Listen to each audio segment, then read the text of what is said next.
اما بعد فاعوذ باللہ من الشیطان الرجیم بسم اللہ الرحمن الرحیم۔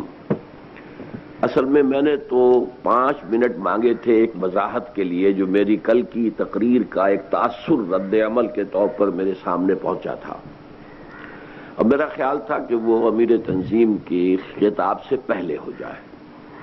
یہ فیصلہ امیر تنظیم کا، اس لیے کہ میں یہ سمجھتا ہوں کہ آخری بات امیر تنظیم ہی کی ہونی چاہیے، تو میں نے چاہا تھا خلجی صاحب سے کہ مجھے 5 منٹ لے دیں۔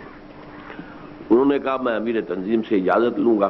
وہ اجازت میں مزید گڑبڑ یہ ہو گئی کہ وہ اجازت ایک بعد کی ہوئی، نمبر 1، اور نمبر 2 یہ کہ دعا بھی پھر میں مانگوں۔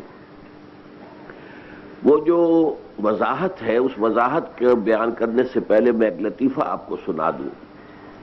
ہمارے ایک دوست تھے، فوت ہو گئے ہیں، میاں منظور الحق، بہت بڑے کاروباری آدمی تھے، ٹینری تھی بہت بڑی ان کی۔ وہ ایک دفعہ گئے، یہ کافی پرانی بات ہے، وہ جو سیکریٹری انڈسٹری تھے، کوئی کام تھا ان سے، وہ بنگالی تھے، تو چپراسی بھی تھا، وہ چپراسی سے کوئی غلطی ہوئی تو وہ بنگالی سیکریٹری صاحب نے انہیں بہت سختی سے ڈانٹ دیا۔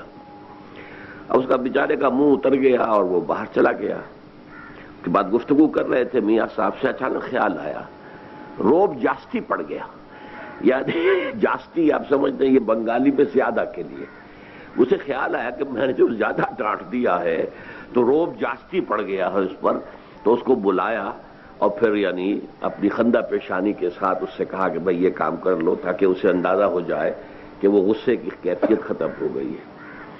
تو میں سمجھتا ہوں کہ میری تقریر سے بھی کل روب کچھ جاستی پڑ گیا ہے، تو اس حوالے سے میں وضاحت کرنا چاہتا ہوں کہ دیکھیے، ہم جب مطالبہ کریں گے تو ہم تو آپ کو آخری اونچی منزل دکھائیں گے۔ نصب العین کیا ہے، کہاں پہنچنا ہے۔ اب یہ کہ کون کہاں تک پہنچ سکے گا، یہ انفرادی محنت پر ہے، انفرادی مشقت پر ہے، مزید برآں شاکلہ پر بھی ہے۔ شاکلہ جو ہے انسان کا، وہ جن والدین سے جینز لے کر دنیا میں آیا ہے، وہ جس ماحول میں پلا بڑھا ہے، اس سے ایک شاکلہ بن جاتا ہے، جسے کہ ہمارے مستری لوگ کہتے ہیں پاٹن، کہ کسی لوہا ڈھالنا ہے کسی خاص شکل میں تو پہلے لکڑی کا اس کا سانچہ بنا دیا جاتا ہے تاکہ لوہے کو پگھلا کر اس میں ڈالا جائے، وہ پاٹن ہوتا ہے۔ تو ہر انسان کا ایک پیٹرن جو ہے، انگریزی میں اسے پیٹرن کہتے ہیں، وہ ان کے جو مستریوں کی زبان پاٹن ہے، تو وہ پاٹن بنا ہوتا ہے، اس سے آگے نہیں نکل سکتا آدمی۔ حضور نے اسی لیے فرمایا کہ خیارکم فی الجاہلیت خیارکم فی الاسلام۔ الناس کالمعادن، انسان جو ہے وہ معدنیات کے مانند ہے۔ ایک سونے کی معدنیات ہے تو اس کو صاف کریں گے تو سونا بنے گا۔ ایک چاندے کی معدنیات ہے، چاندی، اسے کتنا ہی صاف کر لیں چاندی بنے گی، سونا تو نہیں بنے گا نا، وہ تو معدنیات کا ہے۔ تو ہر انسان جو ہے وہ ایک خاص قسم کی معدنیات لے کر دنیا میں آیا ہے، لیکن اس کے سامنے جو ہے آئیڈیل ہمیں رکھنا ہوگا، یہ ہے منزل، ادھر تمہیں آگے، اور پروگریس کرے گا انسان اپنے پیٹرن کے اندر، اس سے نکل نہیں سکتا۔ nobody can outgrow his skin انگریزی میں کہتے ہیں۔ میں اور موٹا ہو جاؤں، پہلے تھا اب ذرا کم ہو گیا ہوں، لیکن اگر اس سے بھی زیادہ ہو جاتا تو کیا ہوتا، میری کھال اور کھنچ جاتی، وہ کھال سے باہر تو میں نہیں جا سکتا تھا، میں کھال ہی۔ تو اسی طریقے سے انگریزی میں کہتے ہیں you can't outgrow your skin. تو وہ پیٹرن میں بھی انسان رہتا ہے، اسی پیٹرن سے حساب ہے اللہ کے ہاں۔ یہ لا یکلف اللہ نفسا الا وسعها، ابتدائی تقریر میں عزیزم عاکف سعید نے آپ کو اس آیت، تو یہ انتہائی اہم آیات میں سے قرآن کی بار بار آئی ہے کہ ہر شخص کے پیٹرن کے حساب کے اعتبار سے حساب لیا جائے گا۔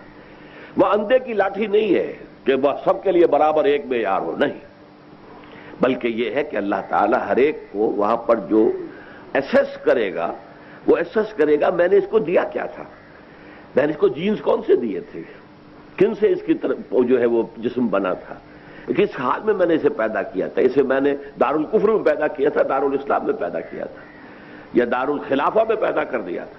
تو اس حساب سے ہی انسان کی ذمہ داری زیادہ ہوگی یا کم ہوگی۔ تو اس پہلو سے قرآن مجید کے اندر جو بات ہے، ان اللہ اشتری من المؤمنین انفسهم واموالهم بان لهم الجنہ، یہ ایمان کا بنیادی تصور ہے، اللہ ان اہل ایمان سے ان کے جان اور مال خرید چکا، اب اس کے ہے ہی نہیں، اب تو یہ اللہ کی امانت ہے اس کے پاس، جب مطالبہ آئے، اور مطالبہ نبی کی زبان سے آئے گا، تو اسی لیے ان الذین یبایعونک انما یبایعون اللہ، اصل میں تو بیعت اللہ سے ہے۔ ابھی آپ نے کہا ہے کہ میں اللہ کے دین کے لیے خرچ کروں گا، کھپاؤں گا، لگاؤں گا، ہاں آپ نے اطاعت کی بیعت کی ہے میرے تنظیم سے، جو یہ کہیں گے وہ میں کروں گا، اور یہ اپنے ساتھیوں سے بھی مشورہ کریں گے اور یہ کہیں گے۔ تو یہ بات سمجھ لیجئے کہ ہر شخص کے لیے لا یکلف اللہ نفسا الا وسعہا۔ صحابہ سب ایک جیسے تو نہیں تھے، آخر ان میں رتبے کیوں ہیں؟ ان میں ایک وہ تھے اصحاب الصفا جو ہر شے سے فارغ بیٹھے ہوئے، یہ گویا کہ ہم وقت کارکن تھے اس وقت کے، ان کی کوئی تنخواہیں نہیں تھی، کوئی لنگر نہیں تھا، کچھ نہیں تھا، کچھ صدقہ آ گیا تو کھا لیا، نہیں تو نہیں سے، وہ ہم وقت کارکن تھے۔ پھر اس کے بعد ایسے بھی تھے، اور جو عشرہ مبشرہ میں تو زیادہ تر وہی لوگ ہیں جو کاروبار بھی کرتے تھے، پھر عین وقت پر خرچ بھی کر دیتے تھے، خرچ کرنے میں بھی سب برابر نہیں۔ حضرت ابو بکر نے سارا لا کر رکھ دیا، حضرت عمر نے آدھا لا کے رکھ دیا، مقدار میں شاید حضرت ابو بکر کے سارے سے بھی کہیں زیادہ تھا جو حضرت عثمان نے لا کے رکھ دیا۔ لیکن یہ تو پھر انڈیویجول ہے، جیسے میں نے کل کہا تھا جتنا گڑ ڈالیں گے اتنا میٹھا ہوگا۔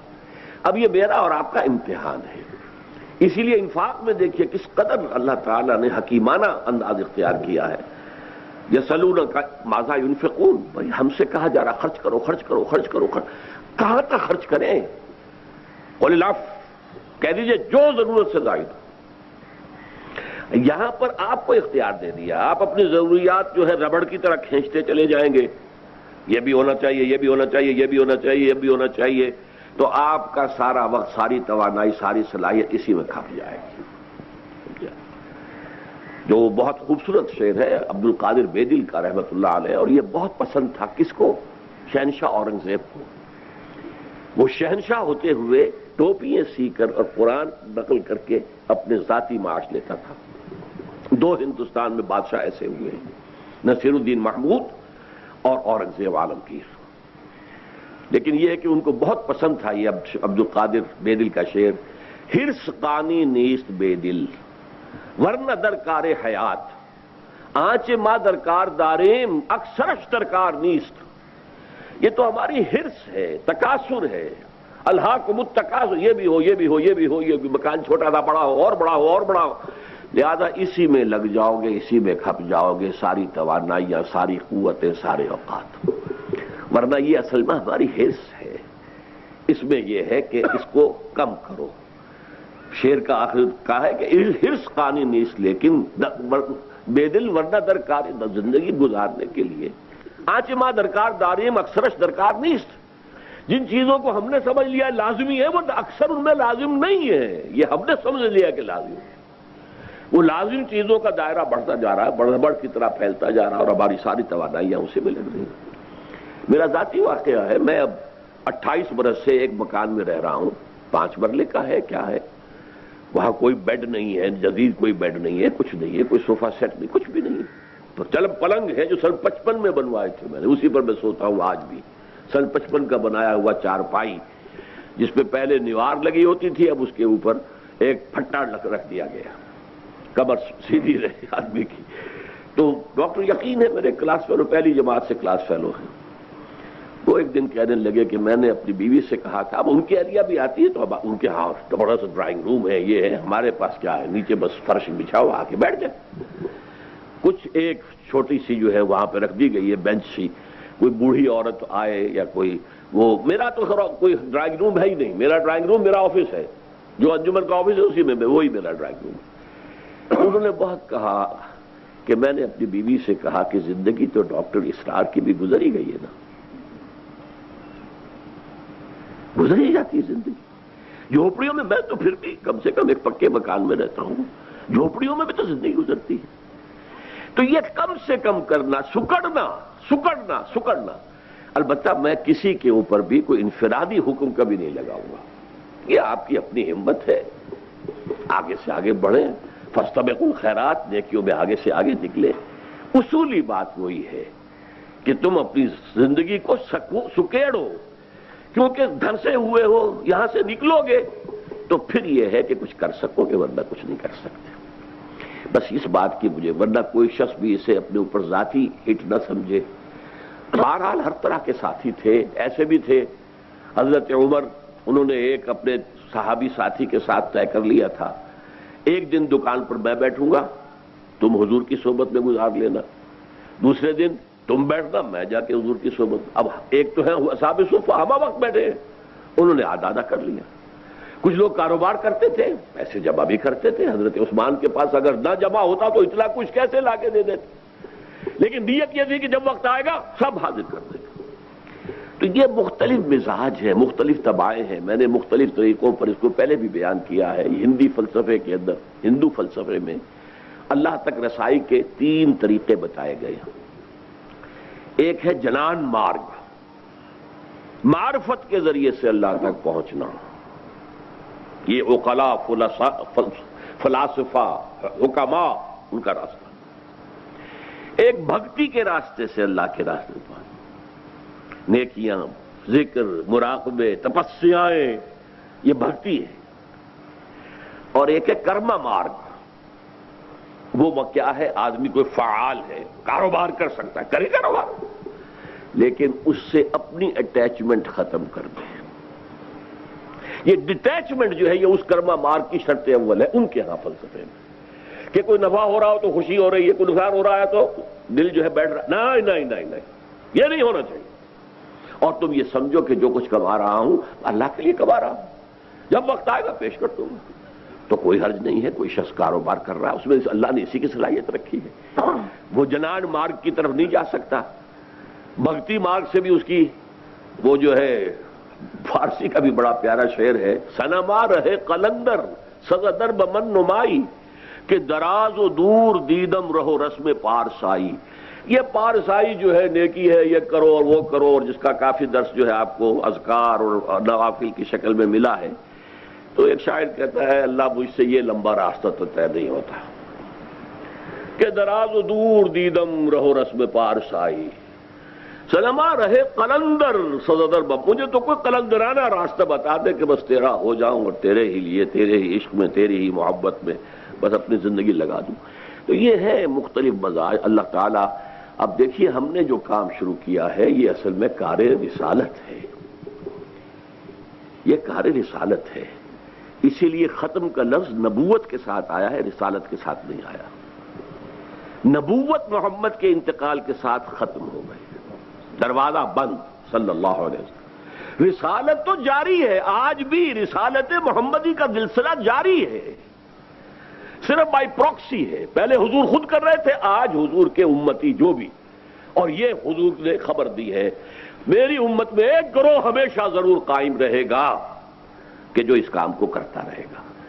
اسی لیے جو حدیث میں آتا ہے بلغوا عنی ولو آیا، انی آن مائی بہاف، جو بھی تم تبلیغ کرتے ہو قرآن کی آن مائی بہاف ہے، یہ میری تبلیغ ہو رہی ہے تمہارے ذریعے سے. تو اس اعتبار سے یہ کار رسالت ہے جس کے لیے ہم جمع ہوئے ہیں. اس کے لیے منہاج رسالت ہے کہ جو ہم نے اختیار کیا ہے. اللہ تعالیٰ آپ سب کو بھی توفیق دے، مجھے بھی جب تک زندہ رکھے ابھی توفیق دیے رکھے. اب دعا مانگ لیجئے. ہاں، کچھ لوگوں نے بہت زیادہ یہ دعاؤں کی یہاں پر ہیں.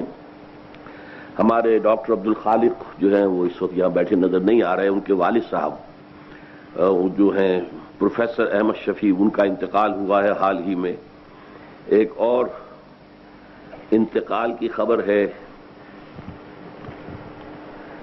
کہ نقیب اسرہ سمن آباد فیصل آباد محمد اشرف کی والدہ وفات پا گئی ہیں. اللہم اغفر لہما وارحمہما وادخلہما فی رحمتک وحاسبہما حسابا یسیرا.